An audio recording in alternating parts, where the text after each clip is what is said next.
ನಾಗಾಯಲಮ್ಮ ಅಂತಂದ್ರೆ ಇಲ್ಲೇ ನಾಗ ವಾಸ ಇರುವ ಸ್ಥಳ.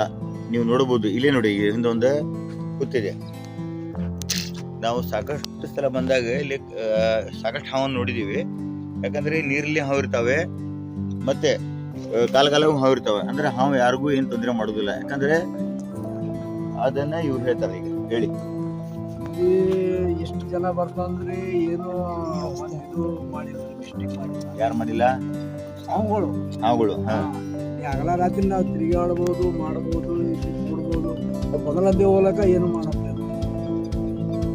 ಇವ್ರು ಏನ್ ಹೇಳ್ತಾರಪ್ಪ ಅಂತಂದ್ರೆ ಇಲ್ಲಿ ಸಾಕಷ್ಟು ಹಾವುಗಳು ಇದಾರೆ. ಅಂದ್ರೆ ನಾಗಯಲಮ್ಮ ನಾಗದೇವಿದ ಇದ ಕ್ಷೇತ್ರ ಅಂತಂದ್ರೆ ಇಲ್ಲಿ ನಾಗದೇವತ ವಾಸಿದ್ರು ಯಾರಿಗೂ ಅಮಾಯಕರಿಗೆ ಏನೂ ತೊಂದರೆ ಮಾಡೋದಿಲ್ಲ ಅಂತ ಇವ್ರು ಹೇಳ್ತಾ ಇದಾರೆ. ಅಲ್ರಿ, ಏನ್ ಹೇಳ್ತೀರಿ ನೀವು?